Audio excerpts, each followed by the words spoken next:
Hi there, it's Sue, and thanks for joining me for Tips and Talk Day. These are bite-sized topics that I pull from community questions and things that I'm observing in the world of handmade small business. If you'd like to submit a topic, DM me over on Instagram at Gift Biz Unwrapped. Before we get into the show today, I want to make sure that you know about the newest thing happening over here. It's called the Gift Biz Bash, a Zoom party that turns into a podcast episode several weeks later. The party consists of a short training with Q&A from yours truly, and then an opportunity for you to give a shout out about your business. You can tell us about a promotion you currently have going on, or share a collaboration that you're considering so that you can find a perfect partner for the event. A little bit of learning and visibility for your business? What could be better? There is a catch though. Spots are limited to keep the party to about 45 minutes or so. That means you should grab your spot right away. It's totally free. To make sure you're included, why not do that right now? Pause this episode, go to giftbizunwrapped.com/bash to sign up, and then come back and listen to the show. I'll see you at the bash. Would you categorize yourself as a procrastinator? When I think about people I know, I can see how they do lean one way or another. On the extremes, there's the excessive planner, someone who has everything buttoned up way before a due date. And then there's the get it done at the last minute style. I fall fully on the plan ahead side.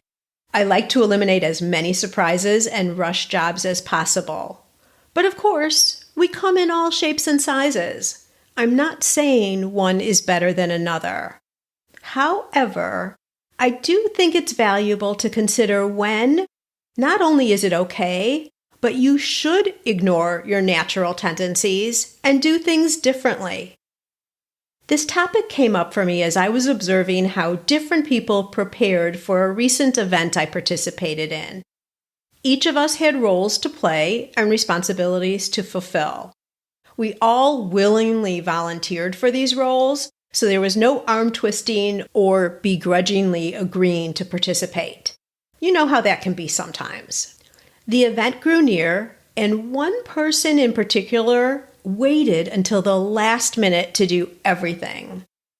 It was kind of okay since it didn't affect anyone else's participation. And I just thought, gosh, not my style, but whatever. No judgment at all. Until afterwards. This person, let's call her Janice, thought through but never fully prepared for her presentation. Consequently, the result was not what she wanted. And she was really upset with herself for days afterwards. Just to give you an idea, the lighting and the camera angles were off, and for a virtual meeting, that's super important, of course. She never did a run-through to practice her timing, so she didn't even get to some of the major points in her program. And there were other things too, but you get the idea. This left her feeling really bad about herself. She couldn't shake it. And as innocent a mistake as it was, who needs that? The only thing I can think is Janice has learned through this crisis, so hopefully next time she'll do it differently. Today, I want to help prevent you from experiencing the horrible situation Janice went through, because these things are avoidable. And it doesn't mean you have to completely switch to being a plan-ahead person. In fact, there are times when it's important to prepare ahead, and also times when there's an advantage to waiting until the last minute. I bet you didn't see that coming. So here are the guidelines for when you should and when you should not procrastinate. When it's okay to procrastinate. The first is when an event is far enough in the future that there's no reason to begin thinking about the prep yet. Maybe you've signed up for a craft show and that isn't happening until 6 months from now. You can set a reminder in your calendar for when you should start finalizing things, but it doesn't have to be done now. Another time when delaying makes sense is when all the details aren't available yet. You've agreed to conduct a workshop or be on a podcast. You don't have all the information yet, so to plan ahead based on assumptions could actually result in rework, which takes up more time, of course. You may not know how long you'll have, where the event is to be held yet, anything like that. In situations like this, wait until you have all the information you need so that you can prepare properly, and only once. Another time when it's okay to procrastinate is if it's something that you've done before. You have experience with the task at hand, so you only need to tweak a few things, and virtually then you'll be ready to go. For example, if you've done in-person shows before, so you know the process, you know your table setup, how you want to display, how you are going to get everything to the shows, check out, all of those things, the updates and the final details can wait. And finally, you can procrastinate when the cost of error is low. Whatever said project or task is, needs to be done, but it's not something that is significant enough to require a lot of forethought. Perhaps none at all. Some things can just be done on the fly. Now let's get to things when it is not okay to procrastinate. Number 1, when it's your first time doing something, you definitely want to plan ahead. For your first craft show, there's a lot to do. You need to plan your display, your checkout system, promotion signs, pricing.